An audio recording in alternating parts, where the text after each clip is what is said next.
Hi guys, welcome back to my channel, Monkey Wrench. I'm Kelly, the monkey with the wrench. You ever have one of those days? I've had really good days lately. Today's been frustrating. All I wanted to do was make the 5 videos that I need to make today. And everything is just taking forever. It took me an hour and a half to upload the last video that just went live. And I've been sitting here waiting to start filming for the day. So do your YouTube stuff at night and get it ready before you actually need it, because now it's 2 o'clock and I only have 4 hours left to make 5 videos with full repair. So this video, as you might have seen in the title, is going to be for this Cub Cadet Weed Whacker, El Weedo Whackerino string trimmer. This is a regular customer of mine, Chuck, and he comes to me every once in a while with this particular John Deere here. And he brought this back to me. This was his father's that passed away, and he keeps it and keeps it running and uses it sort of as a connection to his father, which is pretty cool. So this time it's not running, so that's actually the next video, because that's the next repair I'm filming in about 45 minutes. So he also brought me this cubby, and he says the weed eater runs great, but his son wants this newfangled handy dandy weed warrior, which is a permanent fixed blade triple that spins on there, and it came with replacement blades and all the nuts and bolts and all the pieces that you need to universally fit it to most machines. Now, if you're going to put one of these on your machine, be aware of something. These spin twice as fast as a standard bump head. Don't ask me why. It's something to do with resistance versus the bump head springs or something. This spins wildly out of control. So if you're going to use this, do not use a weed whacker at full throttle. Don't just pull the trigger and hold it at high speed. Now, you shouldn't do that anyway on any of these machines. You should be feathering them, bumping them. You can almost run these things, if they're tuned correctly, where you don't even have to hit the trigger unless you're trying to edge a sidewalk or something with them. So people make the mistake of hitting these things full throttle, running the crap out of them, overheating them, and burning up the cylinders. When you're running something like this, the head itself, the part just above this, gets extra hot, and it will burn that up and melt this plastic, and gone. So when you use this, feather it and only use what you need. But anyway, so we got this cubby here, and there's a problem with it. This particular machine, the head is not made to come off. So what I'm going to do is pop this apart and show you.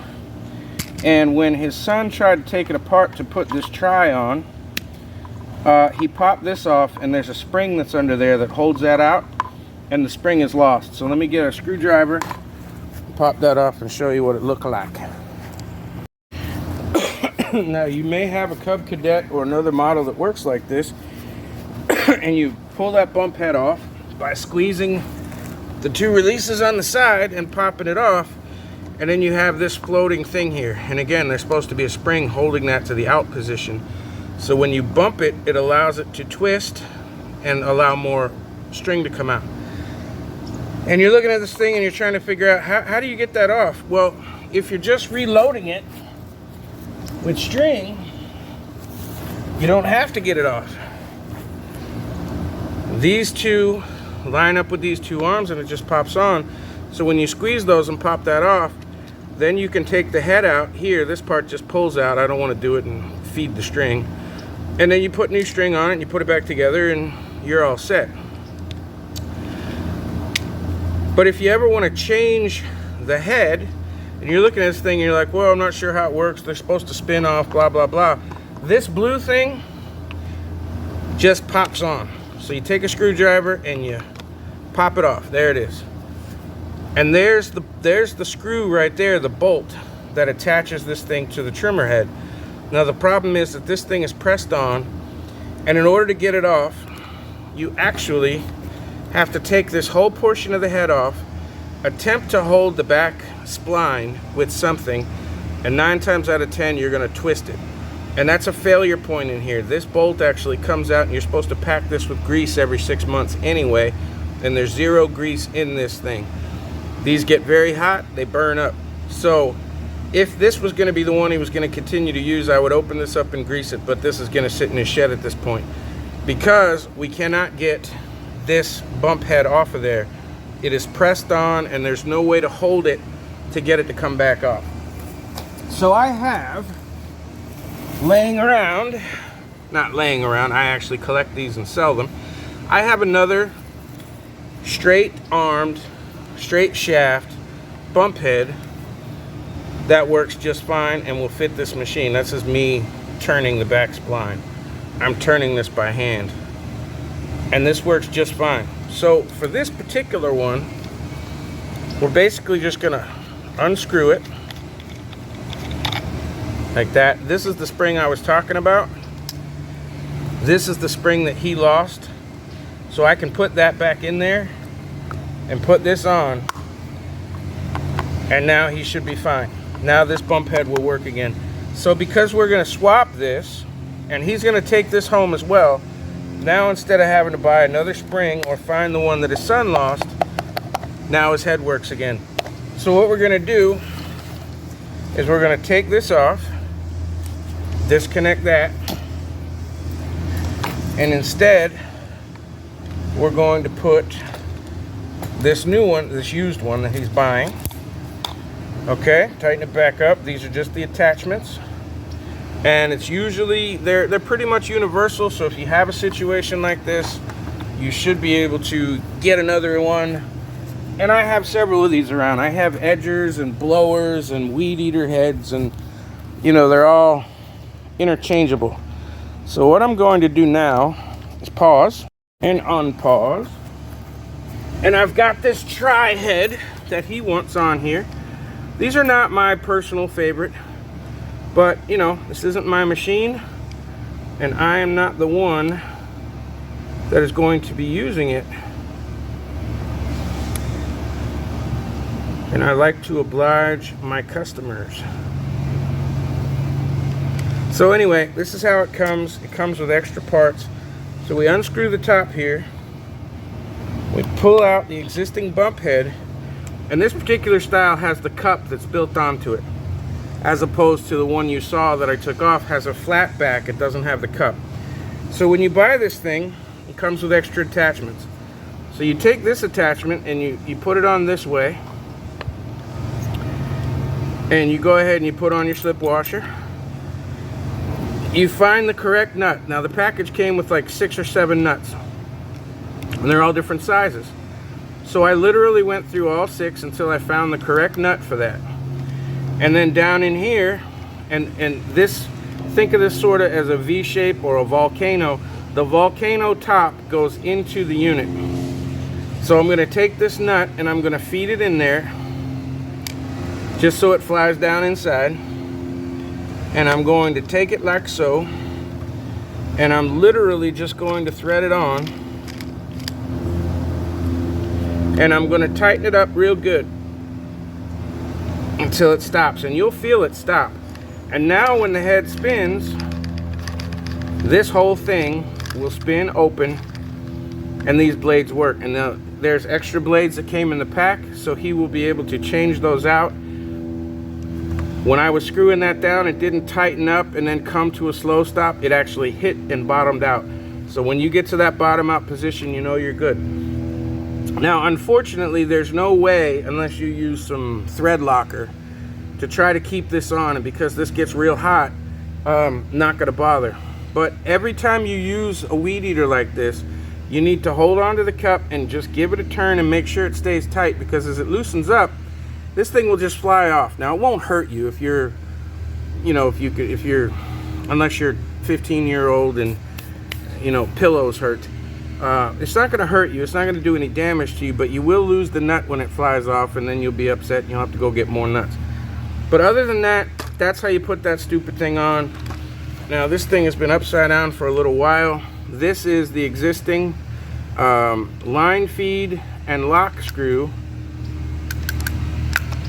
that goes with that. So since he's taking this, I'm going to go ahead and give him the guts of that as well, in case he wants to take that back off and put this back on. He's also going to take this home with him, and the only thing left now, the only two things left now, would be to see, and I'm hoping here, to see if his trash guard here will come off of this and fit onto the other head. Now, I don't know what that attachment came off of. I see them in yard sales. I find them all over. They're brought to me. So I don't know what that came off of, but I know that it's in better shape than this one. And it's actually longer by about 2 inches, I think, when I put them up against each other. Yeah, it's actually longer by 2 or 3 inches. So that's a good thing for him. Now all I want to see is if this will fit this, and I think it will. We put that on, and that way he still has a weed guard, a trash guard. I just call it a trash guard. Clippings guard. I'm sure there's a proper name for it, but if you watch my channel, you'll know that I don't really give a damn what proper names are on these things. Hell, on a lot of engine parts, I don't even use the proper names. I just know how they work and how they put together. So there you go.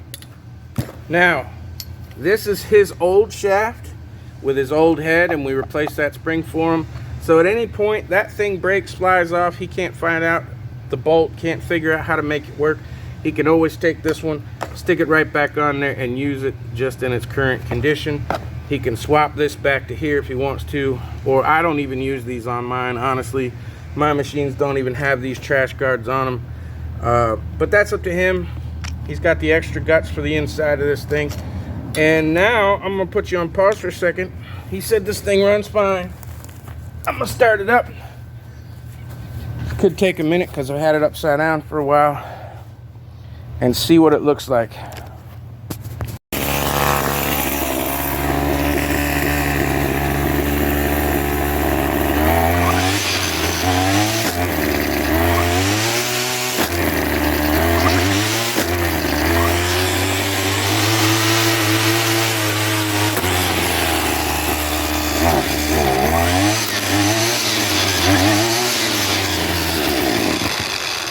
Now again, I'm not a fan of these things at all, but when you repair stuff for other people, well, sometimes all you can do is do what they want you to do. Now that stupid thing took me 15 minutes, if you can hear I'm out of breath, to get it started. A good weed eater, like my Echoes and my Steels, are made to run in every direction, completely upside down with the bump head straight up in the air, sideways, upways, downways, diagonal. They're pressurized inside, and they're better built. These inexpensive ones, Cub Cadet, Husqvarna, Boland's, Troy built, Craftsman, you turn them things upside down for a minute and it'll take you 2 hours to get it started again. But anyway, that's how you put the head on that thing. There's his old one. Chuck, be careful when you rev that thing, that you only rev it as needed. And